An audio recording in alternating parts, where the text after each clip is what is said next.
Today on the Matt Walsh Show, many of us are worried that our current lockdown strategy is leading us quickly into an economic collapse unlike anything this country has ever seen before. But the left-wing media says that if you're worried about the economy in a time like this, then you are a heartless Scrooge putting money above people, which of course is nonsense. And we're going to talk about that today. Also, 5 headlines, including for a change of pace. You know, we're used to seeing the confrontations in the grocery store over toilet paper. Well, we have one over Mountain Dew, so I figure that's a nice change of pace. I'll play that video for you. And a listener writes to explain why I'm wrong in advocating that we open up the economy to avoid a depression. All of that on the way. But let's start with this. And I have to tell you, I'm pretty mad, pretty ticked off, which I know, speaking of change of pace, that's quite a change of pace for me.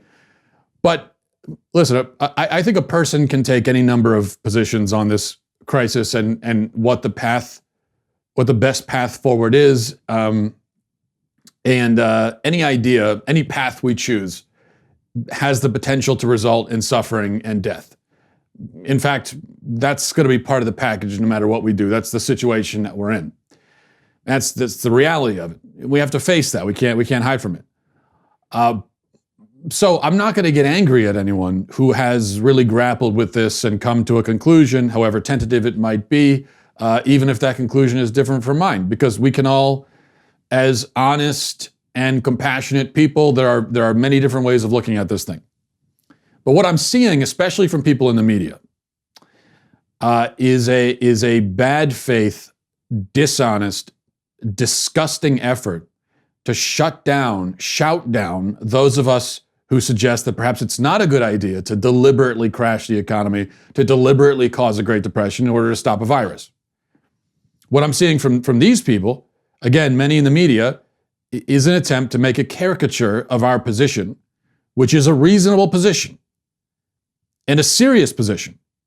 But they have painted it as putting money over people, or even as eugenics. I've seen that quite a bit, which is pretty rich coming from the pro-abortion fanatics that they are. What they want to do is portray us as greedy, uncaring, unfeeling Scrooges who would rather have millions die than see our portfolios damaged. Now, this is, as I said, nonsense. It's worse than nonsense, actually. And it makes me strongly suspect that those employing this strategy in the media actually want the economy to collapse. That's actually what they want to see happen. And I don't say that lightly. But I can't figure out why else they would be doing this. Why else they would be so flippant about the potential collapse of our economy. Why else they would pretend that to worry about the collapse of the economy is somehow to worry only about money, as if you could actually separate the economy from the people who comprise it. Now we'll circle back to this in a second. But first, let's just review again where we are, because I think it's very important. We're now being warned, as I reported yesterday, that 30% unemployment is on the horizon.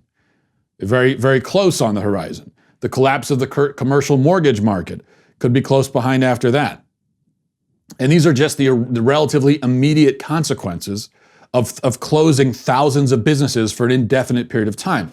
Keep in mind that the worst employment rate, as I said yesterday, the worst employment rate ever in American history was 25% during the Great Depression. The worst my generation has ever seen, 10%. And we had that about 10 years ago, I think back in 2009. This would be then 3 times worse than anyone in my generation has ever seen. And if you remember the 10% unemployment, people were freaking out over that. This is 3 times worse than that. To emphasize this point, this process is already underway. 140,000 unemployment claims were filed in Ohio, just last week. In the first week of the shutdown, 140,000 unemployment claims. So many unemployment claims were filed that it shut down, it crashed the website, the unemployment website in Ohio. In Arizona, their unemployment website also crashed when they received 30,000 people filing in a single week. In New York, last Thursday, in one day, they received over 500,000 visits to the unemployment site. Also crashed the site. The next day, they got 500,000 calls inquiring about unemployment. So you've got unemployment websites across the country crashing from the amount of traffic they're getting from people who are suddenly out of a job. Millions and millions of people out of work, no income, no way to provide for themselves. After 1 week, 1 week. Okay, and it wasn't even a full week for a lot of people. It was just a few days of a company being shut down, and already they're laying people off and they're firing people. And not because they're greedy, not because these companies are run by greedy fat cats who don't care about the little man. No, most companies in America are small businesses. And the reason why they're getting rid of people, firing, laying off, they have no choice. They can't operate with zero revenue. They have to. They have no choice. Now, the hope, I suppose, is that the jobs will be there to return to once the government lets people go back to work. And this is what I've heard. This is the argument I've heard. I've heard things like, well, the economy can be resurrected. In fact, that's what somebody, some media person, some journalist said to me on Twitter yesterday. You can resurrect the economy. Just resurrect it. Like Jesus on Easter morning. Just a miracle. Resurrected. Look at that. No, that hope is, as CNN might say, unsubstantiated. Most small businesses cannot survive on zero revenue for very long, let alone months. When they go down, they're done. They're not going to be resurrected. They don't magically come back to life. That's not what happens with a business.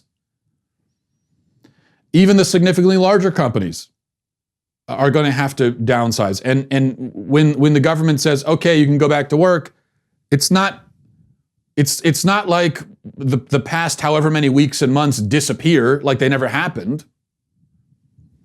And what will happen in the meantime to people? A large majority of Americans are already living paycheck to paycheck. A large majority. Now, paycheck to paycheck means if you miss one paycheck, you're in trouble, especially if you have kids. What happens when you miss 2 paychecks? 3, 4, 5? What happens to you? How do you feed yourself? How do you feed your kids? How will you pay the rent or the mortgage? Government stimulus checks only go so far. Yes, send the checks. And we'll talk about those checks during the headlines, but that can't be a new way of life. We can't sustain the entire country that way, no matter what the socialists might say. People need to work to care for themselves and their families. What happens when millions of people are prevented from doing so for a long stretch of time? Well, nobody knows the answer to that question, really, because nothing like this has ever happened before.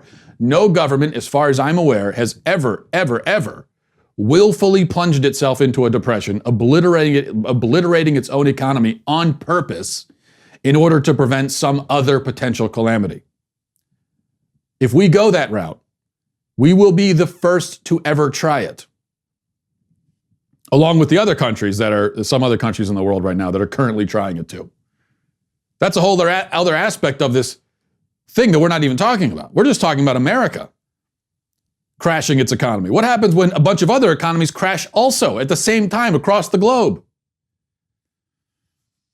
Well, we don't know exactly, but I think there are many very good reasons to predict rather horrifying results from such an experiment. Destitution, poverty on a massive scale, looting, rioting, millions homeless. That's just the beginning. You know, we have seen looting and rioting in major American cities in recent history for almost no reason. In Baltimore, they said it was about Freddie Gray, the guy that was allegedly a victim of police brutality. Well, of course, most of the looters didn't really care about Freddie Gray or even know about that situation or know much about it. They were just looking for an excuse. What happens when you give them a legitimate excuse? What happens when you make people desperate? What happens when you make even decent people who could never have even imagined themselves looting? What happens when you make them considerate? Because they need a loaf of bread for their kids and they have no way of buying it. Now, this 15-day period is one thing, but if it goes exponentially longer than that, it's just that is an option that cannot be on the table. We cannot open our arms and embrace exactly the kind of catastrophe that the shutdowns are supposed to be preventing. Many lives will be ruined. Lives, human lives. Now, I'm not sure that it will be entirely safe to go back to work after 15 days. I think the 15-day period probably, I suspect, was sort of arbitrary, but we have no other choice if we want to preserve our civilization. Does that mean that we fling open our doors and run outside and start infecting each other with abandon? No, of course not. Here's the plan that I outlined yesterday. I'll say it again, and I expand it a little bit. Tell me where I'm wrong here. Let's go over this one more time. Step 1, open the economy. Let young and healthy people feed their families. Step 2, encourage masks. Produce lots of masks, get them out there, and encourage them, maybe even require them for certain industries and certain situations where transmission might be especially likely in areas where there might be large gatherings of people in a confined space. Maybe you say, for a time, you have to wear a mask, okay? Step 3, keep nursing homes quarantined. Step 4, tell other at-risk people to remain in their homes from now. Step 5, test aggressively, quarantine the infected. Step 6, provide financial relief to at-risk people who cannot work. We do all of those things. Now, I'm not saying that's going to solve the problem. I don't think this is a problem that can be solved so much as managed at this point. But why wouldn't that manage the problem? Okay, that's not doing nothing. I'm not saying that we do nothing. I certainly don't think we should do nothing. I'm not someone saying that this is no big deal. We shouldn't even have to worry about it. It's nothing but the flu, yada, yada. That's not my position. I think it is serious. But crashing the economy and destroying millions of lives just cannot be a solution. It's a form of collective suicide. It's killing the patient to stop the disease. You can't do that. It can't be a solution. So what's another solution? What about this? This is not choosing the economy or people. The economy is people. So if you hear that the economy is destroyed, that means millions of people's lives are destroyed. That's what it means on the ground. The economy is not some kind of separate entity that hovers above us, detached, uninvolved, just up there. You say, oh, look at the economy. Hi, economy. Oh, the economy's not doing so well today. Well, that's all right. We all comprise the economy. We're part of the economy. So when I say I don't want the economy to crash, I mean that I don't want people's lives to crash. Now, I've already said I would love it if in the long term, and by that I mean generations, like probably many generations, but in the long term, I think we should work towards a society and an economy that could actually withstand something like this, where people could go a few weeks or several weeks or even a few months without buying a lot of stuff and we could survive it. I think we should be working towards an economy like that over the long term. An economy that is not so consumer-based, an economy where people are more self-sufficient, where it's more focused on the home life and supporting the nuclear family than it is on supporting retail shops and everything else. But that's the long term. You can't do that overnight, which is what we're trying to do now. You do it overnight, and you're going to have massive, massive suffering and death. But what we're hearing from the media, especially left-wing media, is that anybody who expresses these concerns hates people, hates the elderly, is cruel, is heartless. This is the rhetoric all over MSNBC. All over CNN. But let me give you just a little taste of things that some people in the media and other blue checks on Twitter, journalists and so on, have been saying to me as I've been making these arguments on social media. These are the kinds of responses I've been getting from these people. Just a few examples. Says, Matt can work from home, but all you expendable peasants get back to the front line so the stock market doesn't crash anymore. F me, our society is terrible. Another one, another capitalist. Well, I can't even read that.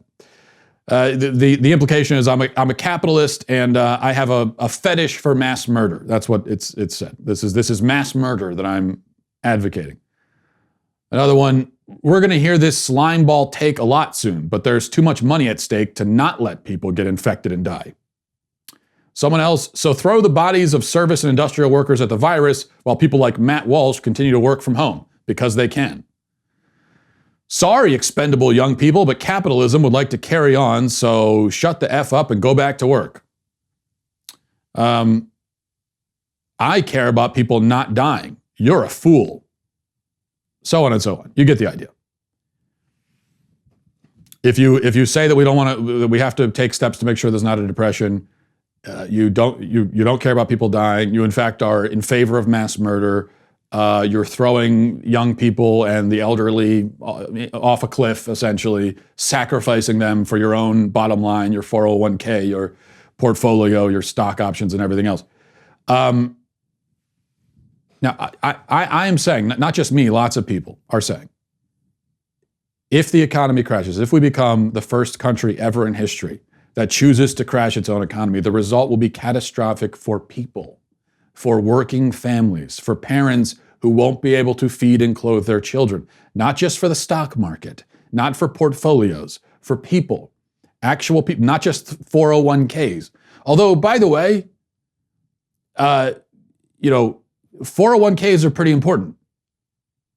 If all of our 401ks plummet, that's going to cause a lot of suffering to people, not rich people, people who are relying on that. So that's not a small thing. This is what I'm talking about. People are dismissive. Just a 401k. What are you talking about? That's somebody's savings. They're relying on that to live on. These are people. And whether you agree or not with the plan to end the shutdowns, I don't believe that any rational person, any sane person could actually interpret this argument as an argument for letting people die just for the sake of money. I don't believe that any person who claims to hear it that way really does. Because you would have to be a lunatic to interpret it that way. I think they're pretending. I think these people in media that are saying, oh, it's money over people, I think they're pretending to see it that way. Why? Well, keep in mind, every person, everyone who left one of those comments I just read, all of them, and the pundits on cable news, they're fine. They still have jobs. Either they work from home or they can still go to their TV studio and do their job. They have an income stream. It's not shut off, like mine is not shut off. They're doing okay, like me. We'll be okay. Media is a booming business right now. Now, sure, eventually, if there's a Great Depression, it will probably destroy my life too. So it's not like I have no skin in this game. Media depends on advertisers, and if you can't afford to advertise, if a bunch of companies all go down, can't advertise anymore, then we're finished also. Now we have subscribers also, but if subscribers have to choose between paying their subscriptions and paying for the rent, we know which one they're going to choose and should choose. So I'm not immune. If this whole ship goes down, I'm in the water with everybody else, or nearly everybody else. But for now, I'm okay. And so are all these people pretending to care so much about people and yet completely ignoring the people, the millions of people whose lives are being ruined right now as we speak. Not just ruined, people will die if the economy collapses. People won't be able to afford to live. And there will be suicide, a lot of it. Studies show, not surprisingly, that suicide rates increase along with recessions. As the economy recedes, suicide rates increase. What will happen during a historic crash unlike anything we've ever seen before? 40,000 people, according to an article I was just reading in The Atlantic, 40,000 people killed themselves in America in the years 1937 and 1938, a few years after the Depression. And you would expect, actually, to see the suicide rate maybe lagging behind a little bit because people are hanging on for a while and then their whole lives go to hell. And that's when you really see the suicide rate kick up. So the rate per 100,000 citizens back in 1937 and 1938, how that works out on that basis, is the highest ever recorded. Suicide, homelessness, civil unrest, looting, that's what we're looking at. And all of that equates to human beings suffering and dying. The point here is so obvious. I don't mean that it's obvious that you should agree with me, but just that the economic collapse obviously means suffering and death, and therefore people who are saying we need to do everything we can to avoid that are trying to avoid suffering and death. That is so obvious that those who are mischaracterizing this as money over people, well, as I said, I have no choice but to assume they have some other motive. And I can't figure out what their motive would be. Either they're lunatics and they really just don't understand the really simple concepts that are being put before them. You know, they're lunatics, or they have the IQ, or they have, you know, room temperature IQs. And so they hear about another Great Depression and they think, that's nothing, we'll be fine. We'll be fine. We could shake that one off and keep going. Rub some dirt on it, we'll be all right. So either it's that, they're extremely, extremely stupid or crazy, or there's something else going on here. And you begin to suspect that some of these people actually want the economy to collapse. Not just because of how it will hurt Trump. I mean, that's certainly part of it. But you heard some of those comments I read about capitalism. There's a disturbing amount of that. Of, well, you see, this is what capitalism does. This is capitalism's problem. I think there are some far left radicals who are thinking, okay, let's crash the economy. Let's destroy capitalism, and then we can rebuild it into our socialist utopia. I think there's some of that going on too. Let's move on to headlines. 5 headlines. Number 1, Nancy Pelosi last night introduced her own stimulus package, and people on the right are very upset because she put a lot of left-wing pork into the bill, tried to use this crisis as an opportunity to ram her ideological agenda through. And people are upset. Yeah, it's bad. Honestly, though, it's so utterly expected and predictable that I can't even muster the energy to be upset about it. I assume that's what they're going to do. It's like getting upset at a fly for buzzing around your garbage. It's what a fly does. How can you even... Yeah, it's annoying, but to get angry, it's hard to even get angry about it. Here's the part that for me is most upsetting. Forget about the pork. Her actual ideas for the stimulus itself. That's the bad part. So here's what she wants to do. Quick rundown. $1,500 checks for individuals, $3,000 for joint filers, $1,500 per kid up to 3 kids, max of $7,500 per family. Every taxpayer gets a check. Okay, so far so good. That part I think is actually better than what the Republicans came up with. Here's where we go off the rails. Individuals making $75K in 2020 will pay some or all of it back. Now, wait a second. Pay it back? First of all, pay it back at $75,000? $75,000 is not wealthy, especially depending on where you live, like we talked about with the Republican package.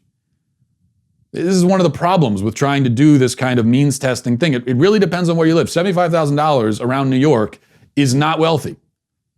Okay, you're not living a luxurious life. And if you have kids and you have a family, forget about it. So, first of all, you set the limit at $75,000, but even the idea that you got to pay it back. So this is not stimulus, this is not relief, this is debt. You're giving debt to American families.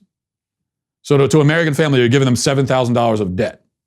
Saying, here it is, we're going to need that back from you. And that becomes even more absurd when you consider this is our own money we're getting back. That's the way we should think of this. It's the government preventing people from working. We're the ones who fund the government. And so the government is saying, or should be saying, this is the way it is, it should be framed, this is the reality, we're going to give you some of your own money back.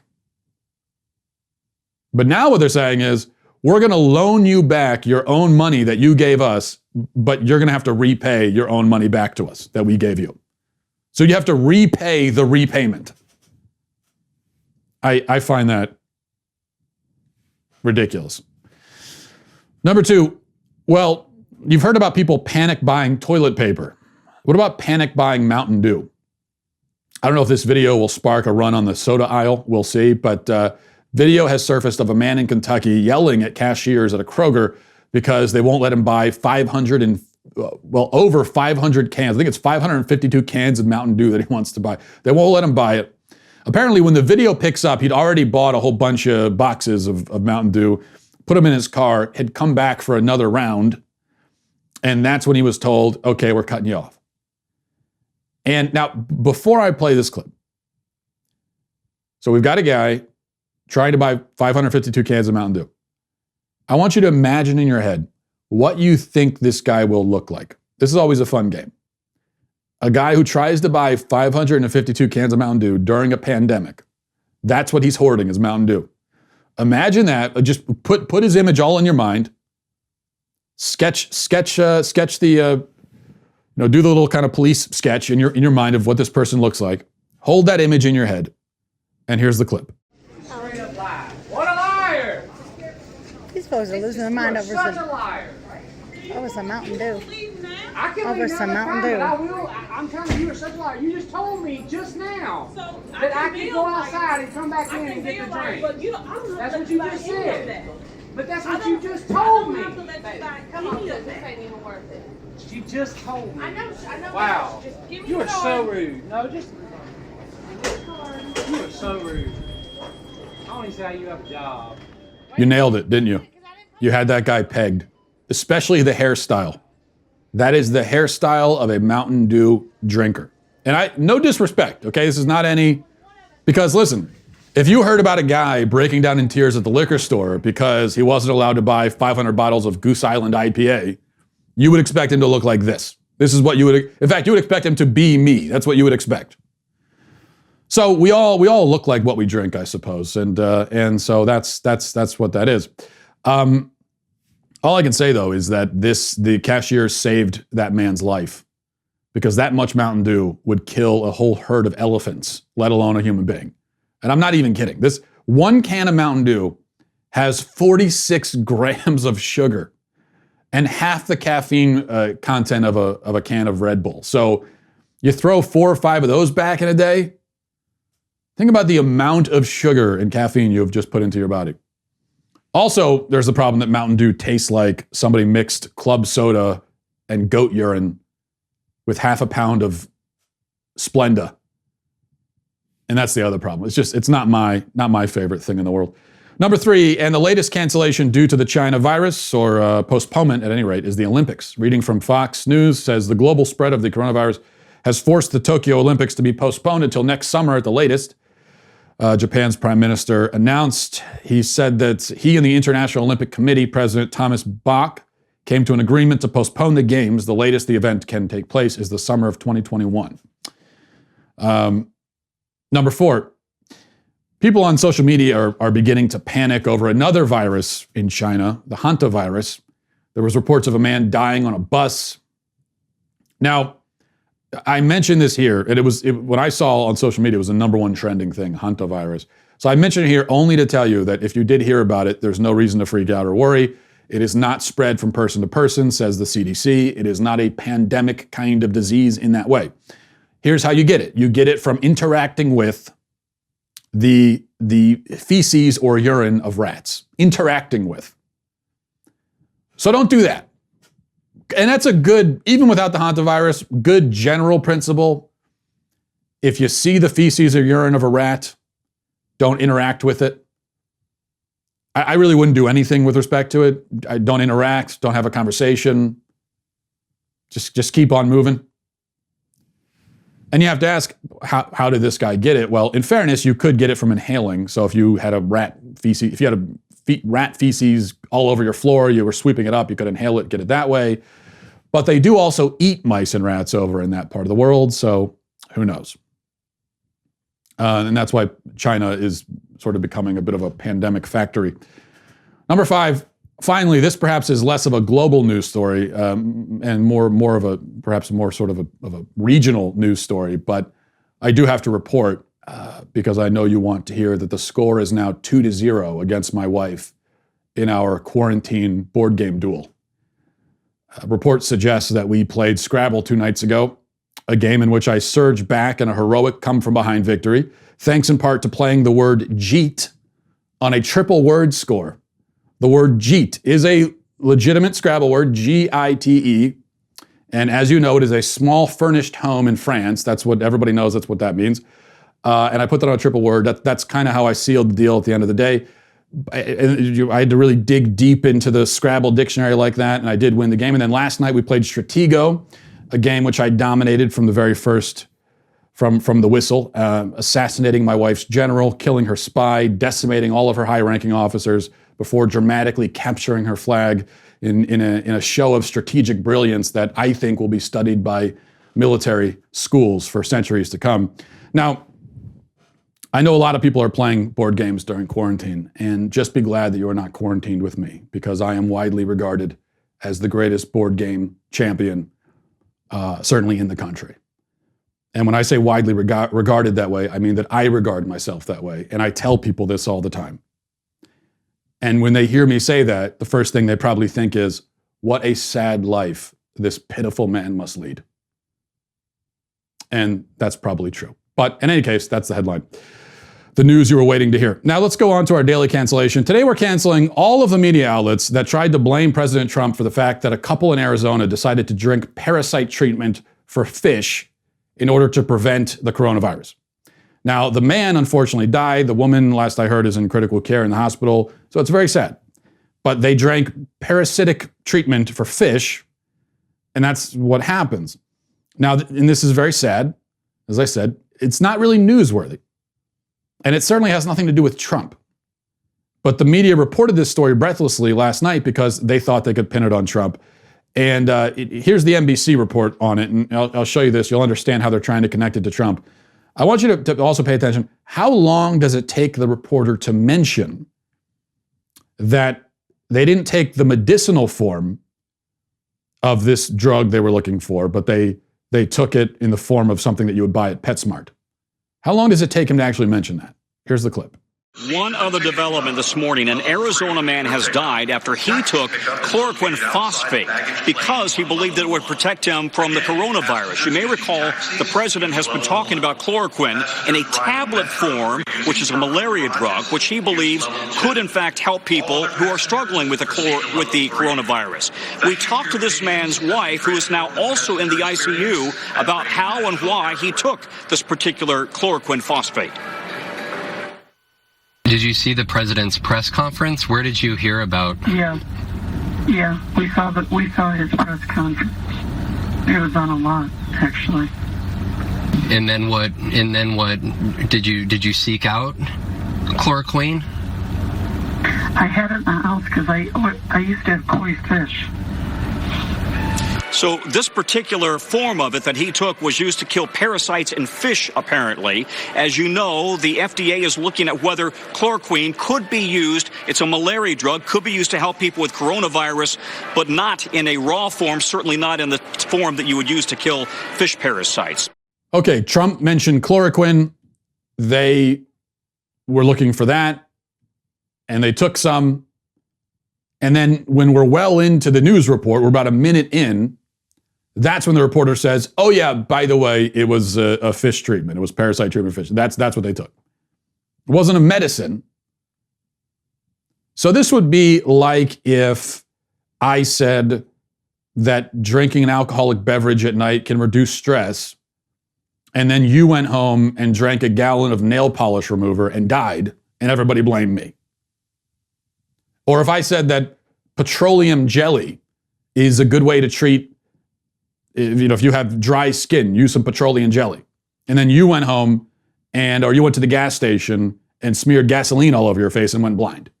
And everybody blamed me. It's completely ridiculous and cynical and exploitative. That reporter, NBC, the rest of the media that was doing this, they're exploiting the suffering of these people. And not only that, but they're taking these people, this woman who just lost her husband, exploiting her, and they're traipsing her out in front of the world to be laughed at, which is what happened.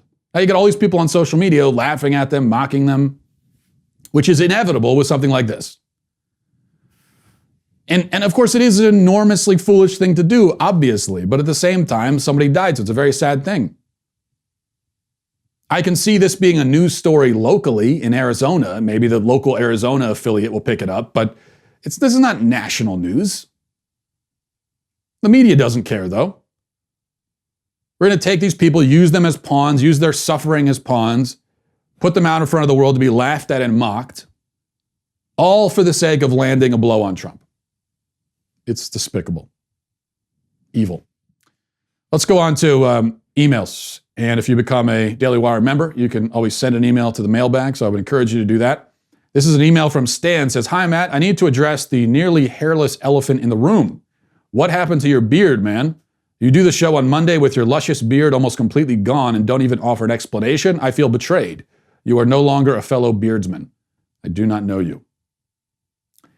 First of all, Stan, can I say, I don't mean to deflect, but please do not ever describe something on my body as luscious. It is simply not a word that men should ever be using in reference to each other. But you're right, of course, it is a luscious beard, or it was. Honestly, I have no defense.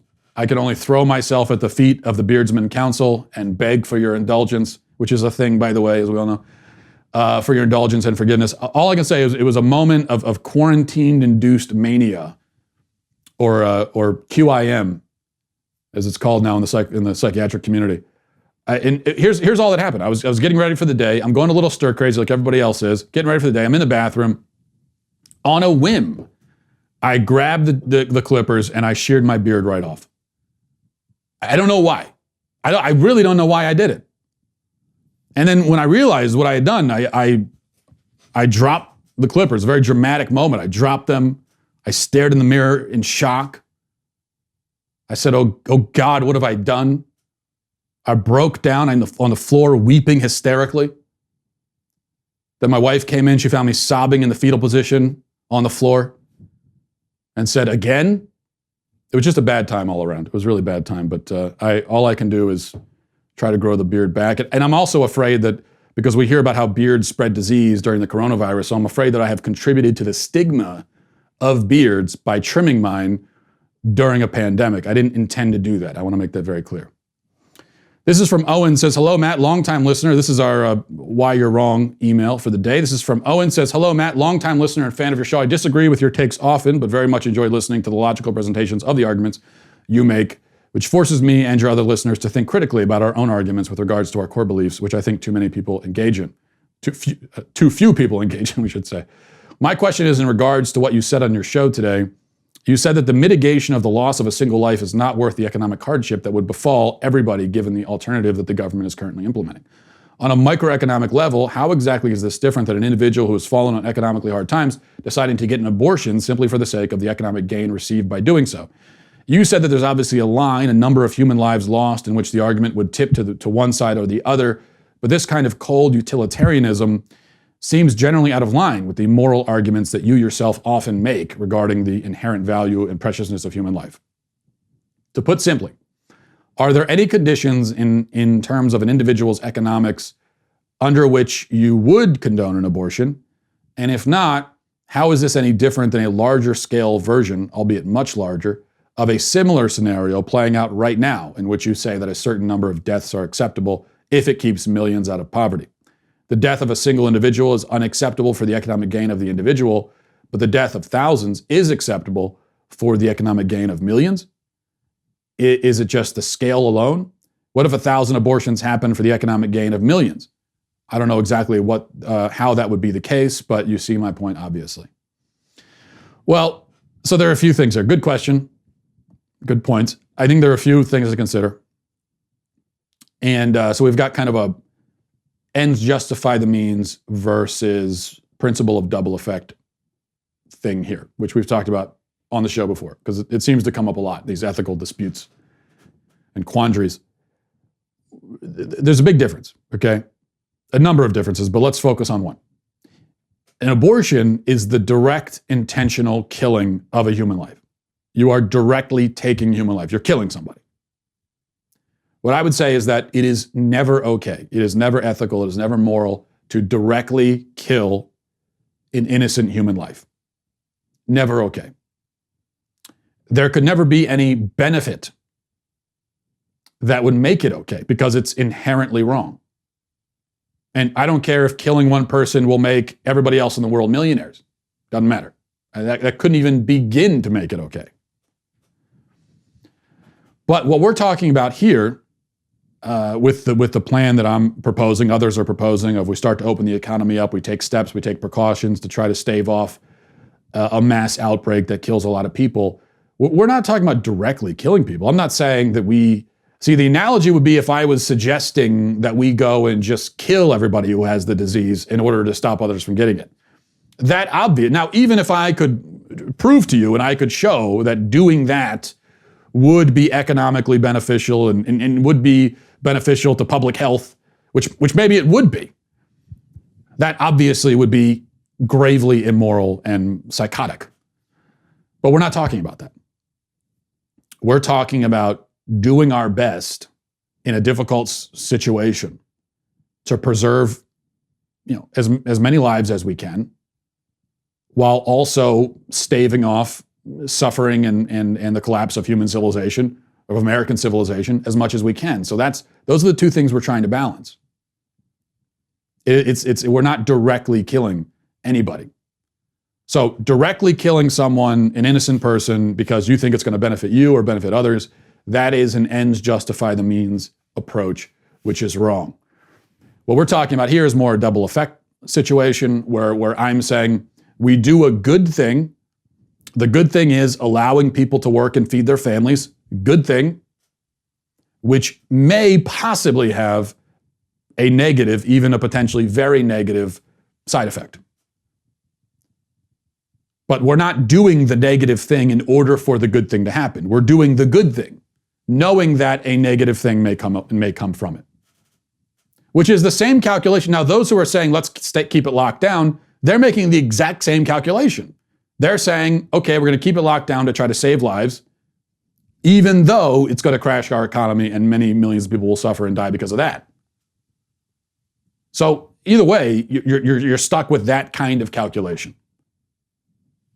And I don't think that whichever way you go, either way is necessarily inherently immoral.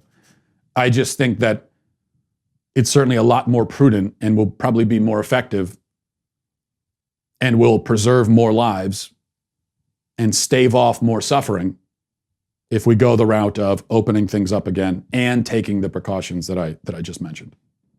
So hopefully that explains it. And that's why I keep wanting to emphasize that I don't think we have to choose between opening the economy and trying to prevent an outbreak. I think that's a false choice. I think we can do both. I think there is a way to do both. And if we begin from the premise of ruling out any strategy that would essentially would almost certainly result in the destruction of our economy, if we rule that out to begin with, which I think we should, because the cost there is just far too great, then we could start thinking about other ways. And I think there are other ways. I've suggested one. There are other ways of doing it too.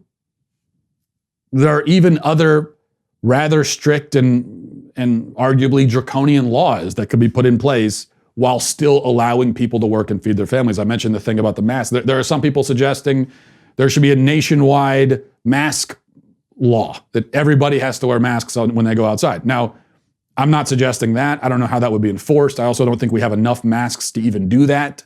And I would worry about depriving the hospitals of masks where they really need it. But I would certainly take that over causing a Great Depression. That would obviously, to me, be exponentially better. So even that, if you're inclined to support the more draconian governmental measures, why don't you start thinking in that direction? All right, but thanks for the email. Thanks everybody for watching and listening. We'll leave it there. Godspeed.